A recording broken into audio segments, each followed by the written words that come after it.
Hola, soy Jeff Villalta y soy parte del equipo pastoral aquí en la Iglesia Revive y tengo el privilegio de poder ser el pastor de nuestra comunidad hispana.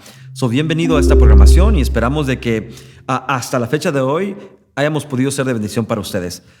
Si estuvieron sintonizados la semana pasada, saben que estamos en la segunda semana de nuestra serie Vida en Revive y estamos enfocándonos en nuestros valores. La semana pasada nos enfocamos en la adoración o la alabanza, ¿no? El principio o el valor de la alabanza. El día de hoy estamos enfocándonos en discipulado. Ahora, quiero que tomen un tiempo y permitan que esta información que les voy a dar pueda penetrar a lo más profundo de su corazón y en su mente. Quiero que piensen un poquito en lo que estoy a punto de compartir con ustedes. En el año 1948, la firma global de análisis y asesoramiento Gallup, es muy famosa, hizo una encuesta y comenzó a rastrear y a identificar cuántos cristianos habían en Estados Unidos. Y en el año 1948 se dedujo que el 91% de la población americana eran cristianos. Eso es increíble. Imagínense, casi el 100% de todos los que habitaban en Estados Unidos se consideraban cristianos. Para mediados de los 80, ese número había bajado al 91%. Y para el año 2008, se creía que el 77% de la población americana eran cristianos. Ahora, eso es hace unos años atrás. ¿Qué tal de ahora? De acuerdo a esta misma institución, el año 2020, oigan esto, para el año 2020 se consideraba que el 68% de la población americana eran cristianos. Ahora, eso es asombrante, porque eso significa que si hay 331 millones de personas o habitantes en este país, significa que 225 millones de ellos se consideran cristianos. Seamos un poquito más realistas. Cortemos esa cifra a la mitad. Eso significa que al día de hoy, por lo menos 112 millones de personas en Estados Unidos se consideran cristianos. Eso es abrumador, es alarmante el creer de que 112 millones de personas en este país solamente se llaman cristianos. Ahora, si somos realistas y honestos y sinceros con nosotros mismos, tenemos que darnos cuenta de que esos 112 millones de personas, lo más probable, no son cristianos al 100% dedicados, llenos del Espíritu Santo, trabajando en sus iglesias, liderando pequeños grupos, viviendo una vida cristiana como la Biblia lo manda. Lo más probable es que ese no es el caso. Entonces la pregunta es, ¿por qué supuestamente hay tantos cristianos en Estados Unidos? Y la respuesta es alarmante, pero es verdadera. Y es que la mayoría de estos cristianos han reducido su relación con Dios a simplemente ir a la iglesia una vez a la semana, parquear su carro en el estacionamiento, entrar a la iglesia en un par de horas, poner a sus hijos en una clase, oír un sermón, cantar algunas canciones y de ahí irse a la casa y después volver la próxima semana otra vez a hacer exactamente lo mismo. Hemos reducido el cristianismo a simplemente asistir un par de horas a un templo. Con razón, durante la pandemia, durante estos 2 y pico de años de pandemia, en vez de tener un impacto grande en nuestras comunidades y de ser una voz de esperanza a la comunidad, por eso es que nos convertimos parte del coro de tragedia y de desesperanza. Porque en realidad no estamos viviendo la vida que la Biblia demanda que vivamos. Ahora, es interesante porque yo creo que la razón por la cual se nos hace tan difícil el vivir una vida cristiana es porque en realidad no sabemos lo que ser cristiano significa. Déjenme les explico. Si yo le fuera a preguntar ahorita mismo a 100 personas qué es un soldado, creo que la mayoría de ellos me podrían dar una descripción casi correcta y casi unánime de lo que es un soldado. Si yo fuera a preguntarle a esas mismas 100 personas qué es un futbolista, creo que casi la mayoría de ellos fueran a darme sinónimos en cuanto a palabras y fuera casi lo mismo la descripción que cada uno de ellos fuera a dar. Pero si yo le preguntara a 100 personas qué es un cristiano, creo que todos me darían descripciones diferentes. Por lo menos el bautista dijera que los cristianos son aquellos que saben escritura, y el pentecostal dijera que cristianos son aquellos que hablan en lenguas, y tal vez el evangélico dijera que el cristiano es aquel que vive la vida cristiana al pie de la letra de ciertas reglas y ciertas expectativas, y tal vez la persona de la comunidad diría que el cristiano es aquel que va a la iglesia y que odia a cierta comunidad o que dice ciertas cosas. Hubiera un pleito increíble acerca de qué es un cristiano, porque nadie podría dar una definición concreta o igual o similar a los demás. Y creo que la confusión nace porque ninguno de ellos, sean cristianos o no, pudieran encontrar en la Biblia una descripción unánime de lo que es un cristiano. Y usted dirá, pastor, ¿cómo es posible que la Biblia no describe a un cristiano? Y la respuesta es no. La Biblia nunca describe qué es lo que es un cristiano. Inclusive, la palabra cristiano solamente se encuentra 3 veces en la Biblia: en Hechos 11:26, en Hechos 26:28 y en 1 de Pedro 4:16. Y cada una de estas instancias en las cuales se menciona la palabra cristiano, no viene la descripción de la boca de un cristiano. Más bien, estas 3 veces viene de la boca de personas de la comunidad que estaban usando una palabra para describir a aquellos que seguían a Jesús. Y la palabra cristiano era simplemente una palabra burlesca, era una palabra de burla hacia aquellos que seguían a Jesús. Es como decir los aleluyas o los domingueros, ¿no? Ser un cristiano en esos tiempos era una palabra de burla hacia aquellos que seguían a Jesús. ¿Qué es la palabra que se usaba entonces? Si cristianos no era una palabra que se usaba para describirnos, ¿cuál era? Y quiero hacer una pausa. No es que la palabra cristiano sea mala, incluso la hemos redimido y yo con orgullo cargo el nombre o el título de cristiano. Pero soy sincero y honesto en decirles que la palabra cristiano originalmente no fue una palabra que Dios o Jesús o la iglesia inventó para describirnos. La palabra que la Biblia usa, que Jesús usa, que los cristianos usaban para describirse o describirnos, es esta palabra discípulo. Discípulo. Ahora, cuando buscamos la definición de esta palabra discípulo, es muy sencilla. Un discípulo es un seguidor, un estudiante, o tercero, una pequeña roca. Y esa tercera me gusta porque una pequeña roca, la idea es esta, que una piedra pequeña no nace por sí misma, no simplemente llega a este mundo, pero toda piedra pequeña es un pequeño pedazo de piedra que fue removido o se cayó o se zafó de un peñasco, un peñón grande. Una pequeña piedra viene de un peñón grande, igual como un estudiante viene de su maestro o un seguidor viene de aquel a cual él sigue.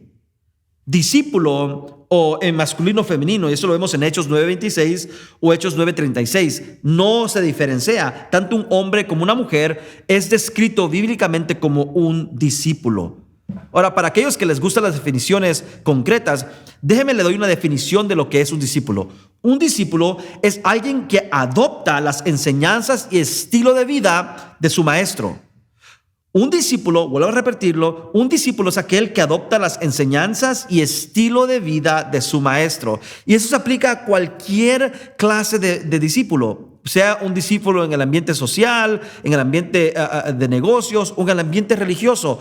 Un discípulo es la misma definición, no importa cuál sea el ámbito en el cual se está usando esta palabra. Y en cuanto a nosotros los cristianos, que seguimos a Jesús, es la definición igual. Un discípulo de Jesús es aquel que ha adoptado las enseñanzas y el estilo de vida de Jesús como su propio estilo de vida. Ahora, antes de continuar y entrar un poquito más en lo que es un discípulo, déjeme hago una pausa acá y déjeme decir algo que tal vez no han escuchado en mucho tiempo, y es esto: que ser discípulo cuesta. Ser discípulo viene con un precio, viene a un precio. Ahora, para aquel que me está escuchando y de momento dice, Pastor Jeffy, pero yo pensé que el evangelio, pensé que la salvación era gratuita. Yo pensé que no era basada en obras. Y está en lo correcto. Está en lo correcto. Tú y yo no tenemos nada que ver con nuestra salvación, a excepción de la necesidad que tenemos de la misma. Jonathan Edwards dijo esto: no contribuyes en nada a tu salvación, excepto en el pecado que lo hizo necesario. ¿No es bello eso? Tú y yo no tuvimos nada que ver con nuestra salvación. Jesús pagó el precio por nosotros y nos dio esta salvación gratuitamente. Lo único que tú y yo dimos fue el pecado que hizo ese sacrificio necesario. En Romanos capítulo 3, versículo 28 dice: porque nosotros sostenemos que uno es justificado por la fe sin las obras de la ley. En Efesios 2, del 8 en adelante dice: porque por gracia sois salvos por medio de la fe. Y esto no es por obra tuya, es don de Dios, no por obras, para que nadie se gloríe. ¿Entiendes? En cuanto a tu salvación, tú y yo no hicimos nada, a excepción de necesitarla. Charles Spurgeon, el gran predicador, dijo estas palabras: lejos de nosotros crear cualquier confusión de pensamiento aquí. Los dones de la gracia de Dios no nos cuestan nada y su salvación no se puede comprar con dinero, ni con méritos, ni gracias y votos, ni penitencias. Somos justificados gratuitamente por su gracia mediante la redención que es en Cristo Jesús. Sin embargo, mis hermanos, la salvación es gratis, pero el ser cristiano nos costará todo. Miren lo que dijo Martin Luther King Jr. Dijo: una religión que no da nada, no cuesta nada y no sufre nada, no vale nada. ¿Oyó eso? Una religión que no da nada, no cuesta nada y no sufre nada, no vale nada. Ahora, Cristo nunca ocultó esto. Cristo nunca ocultó el precio del discipulado. Él lo dijo en varias ocasiones y en varios textos. En una ocasión un hombre quiso seguirlo y Jesús lo detuvo y le dijo: hey, si me vas a seguir, tienes que tener en cuenta de que yo no tengo dónde dormir, dónde comer, no sé dónde voy a pasar la noche. Esto va a costar. Mejor vete a tu casa y no me sigas. Porque Jesús sabía que ser discípulo iba a costarnos algo, si no todo. El evangelio es gratis y tu salvación es gratis, y gloria a Dios por ello, porque yo no podía pagar por mi salvación. Pero ya que eres un cristiano, ya que eres salvo, el seguir a Cristo te va a costar algo. Habiendo dicho esto, quiero hablarle a dos grupos de personas del día de hoy, porque tú estás en uno de esos dos grupos. Número uno, eres una persona a la cual se le está pidiendo ser un discípulo, o eres un discípulo al cual se le está pidiendo que discipule a otros. Eres una de esas dos personas. Y si al caso me estás viendo y no eres cristiano y no crees en Dios, te animo el día de hoy que hagas a Jesucristo tu Salvador y tu Señor. Simplemente ahí donde estás, inclina tu rostro y dile al Señor de que tome tu vida y de que limpie tus pecados y que te dé una oportunidad a tener una nueva vida en Él. Haz esa oración y sé sincero con Él en el estado en el cual te encuentras. Y la Biblia dice que Él es fiel y justo para perdonar nuestros pecados y darnos una nueva oportunidad. Y todos los que estamos acá sirviendo en la Iglesia Revive somos un producto de un momento de rendimiento tal como el cual te estoy presentando el día de hoy. Solo quiero continuar sin darte esa oportunidad. Pero si me estás viendo y eres un cristiano, este momento el reto es: ¿debes de ser un discípulo o eres un discípulo que debe empezar a discipular? Déjenme, le hablo un momento a aquellos que se les está pidiendo que sean discípulos, que se les está pidiendo que por primera vez en la vida tal vez adopten y sigan a Jesucristo como su Salvador, y que adopten su estilo de vida y que se dejen discipular por alguien. Miren lo que dice Mateo capítulo 4, versículos 19 y 20. Jesús viene y mira a algunos de los discípulos y les dice: venid en pos de mí y os haré pescadores de hombre. Ellos entonces, dejando al instante las redes, le siguieron. Tal vez estás pensando: pastor, yo quisiera ser un discípulo, pero se ve muy complicado y usted me acaba de asustar con esa línea de el discipulado cuesta, y yo no sé si lo puedo hacer, yo no sé si puedo lograrlo. Una de las excusas más grandes que he escuchado en mi vida es: pastor, las cosas de Dios son serias, yo no voy a seguirlo al menos que yo sepa que lo voy a hacer. Déjame liberarte un poquito y déjame darte 3 principios que creo que van a liberarte a poder comenzar hoy a ser un discípulo. Número 1, el ser pecador no te descalifica para ser un discípulo. Cuando Jesús le llama a esos 12 y les dice: síganme, Él no les dijo: síganme si son perfectos, o síganme si han dejado de pecar, o síganme si han cumplido toda la ley. Él simplemente hizo la invitación. Y si tú eres un pecador, si eres alguien que de momento tiene una lucha o tiene un pecado el cual continuamente te asedia, te vengo a decir que eso no te descualifica para ser un discípulo. Tú puedes ser discípulo aunque estés luchando con un pecado o aunque estés luchando con una lucha pecaminosa en tu vida. Síguelo. No permitas que tu pecado te descualifique de comenzar a seguir a Jesús. Número 2, un pecado no cancela tu invitación. Puede ser que te digas, pastor, ¿no sabes qué? Yo estoy siguiendo a Dios y yo estoy haciendo todo bien, y de momento tienes un fracaso, tienes una caída espiritual. Esa caída no cancela tu invitación. Debes seguir siguiendo a Jesús. Déjame recapitular. Si tú no eres alguien que ha vivido una vida consagrada a Dios y dices, yo peco demasiado, eso no te cancela a ser un discípulo. Puedes comenzar hoy.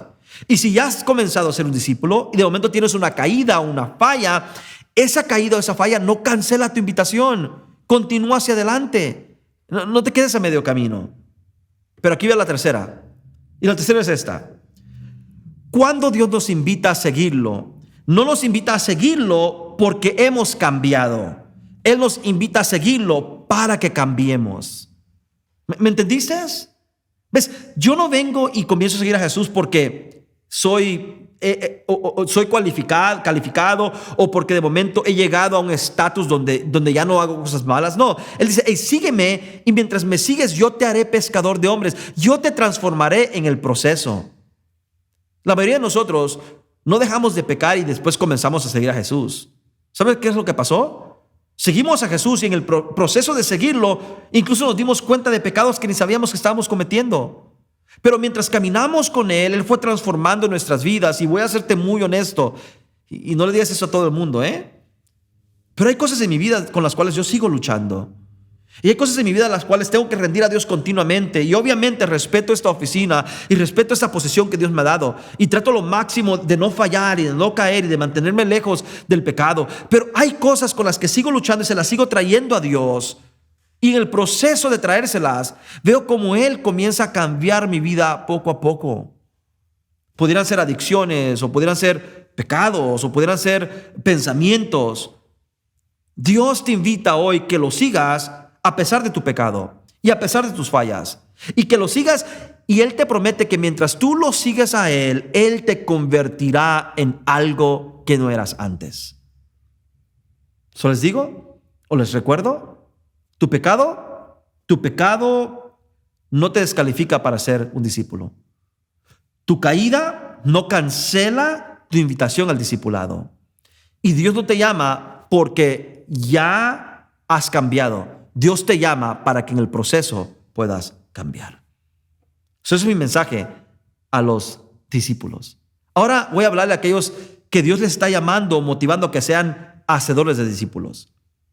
Quiero decirte 4 cositas que necesitas saber para poder ser un buen discipulador. Número 1, tienes que aprender que el discipulado es relacional.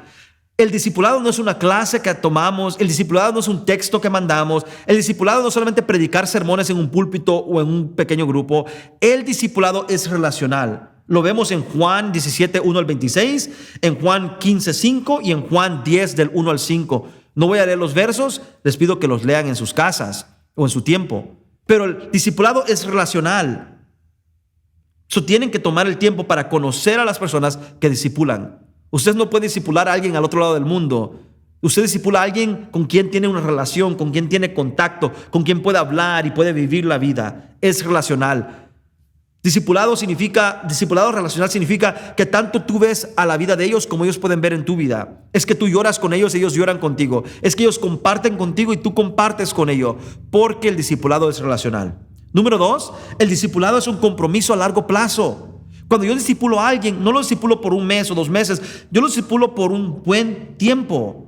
Jesús discipuló a sus discípulos, valga la redundancia, por 3 años y medio. Él vivió la vida con ellos a largo plazo. Ellos fallaron, ellos la regaron, mocharon orejas, pero Jesucristo estaba comprometido con ellos a largo plazo. Y tu compromiso con quien estás discipulando tiene que ser a largo plazo. Y la van a regar. Y van a dejar de venir en ocasiones a las reuniones de discipulado. Y van a no llegar a tu invitación a correr y caminar. Y no van a compartir todas sus fallas y sus pecados. Te vas a dar cuenta de cosas después que ellos hicieron que nunca te dijeron. Pero tu compromiso es a largo plazo. Jesús lo hizo. Lo tenemos que hacer tú y yo. Número 3. El discipulado se trata de hacer discípulos. ¿Ves? El discipulado no se trata de alcanzar personas para que te sigan a ti. El discipulado no es alcanzar personas para tú comenzar una iglesia. El discipulado no se trata de hacer gente fanáticos de ti. El discipulado se trata de equipar a personas para que en un futuro puedan hacer exactamente lo que ellos están haciendo hoy contigo. Que algún día ellos vengan, o lo que tú estás haciendo con ellos. Que algún día ellos puedan también tener gente, las cuales caminen con ellos en compromiso y que sean relacionales con ellos, para que en un futuro ellos puedan hacer exactamente lo que tú estás haciendo hoy con ellos, con otros. Y número 4, los discípulos de Jesús hicieron discípulos, que hicieron discípulos, que hicieron discípulos. Que lo que tú haces hoy es un resultado de lo que alguien hizo contigo, y lo que tú hiciste con estas personas, ellos lo van a hacer con alguien más, y esto va a hacer que el evangelio siga creciendo alrededor de todo el mundo. Miren, terminemos donde comenzamos. De acuerdo a este estudio por Gallup, dicen que hay 112 millones de cristianos en Estados Unidos. Pero ¿saben por qué nuestro impacto es mínimo? ¿Saben por qué tenemos grandes catedrales súper bonitas y majestuosas, pero tenemos cristianos débiles que se mueven por cualquier cosa? Lo tenemos porque no tenemos o no hemos hecho discípulos. ¿Qué tal si cambiamos nuestro punto de vista? Y en vez de querer alcanzar seguidores para la iglesia y alcanzar seguidores o asistentes a un templo, comencemos a desempeñar la gran comisión. Vayan y hagan discípulos de todas las naciones. Les doy estos últimos consejos y nos vamos, ¿no? Para el que dice, pastor, ¿pero qué hago? Yo no sé cómo discipular. Me convenció, voy a empezar a discipular, o tal vez la persona que va a ser un discípulo me convenció, pastor, voy a comenzar a ir a un grupo de discipulado. Déjenme les doy 4 pasos bien prácticos que pueden hacer. Número 1, compartan la palabra de Dios. Número 2, demuestren la palabra de Dios. Número 3, enseñen la palabra de Dios. Y número 4, sirvan a otros con la palabra de Dios. Lo repito, compartan la palabra de Dios, demuestren la palabra de Dios, enseñen la palabra de Dios y por último, compartan con todos la palabra de Dios. El día de hoy fue un placer poder retarlos y espero de que si tú estabas en ese grupo de personas que simplemente es un cristiano, el día de hoy te haya motivado o retado a irte al otro lado, a convertirte en un discípulo que eventualmente se convierta en un discipulador de otros.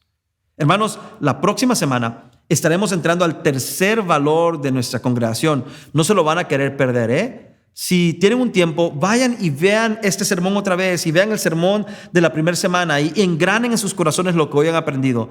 Vayan e indaguen en la palabra y busquen más definiciones y textos acerca de discipulado. No permitan que esto sea el final de su aprendizaje, que eso simplemente sea la mecha que encienda el fuego en sus corazones hacia poder crecer cada día más y más y más y más. Será hasta la próxima. Que Dios les bendiga y que Dios les guarde.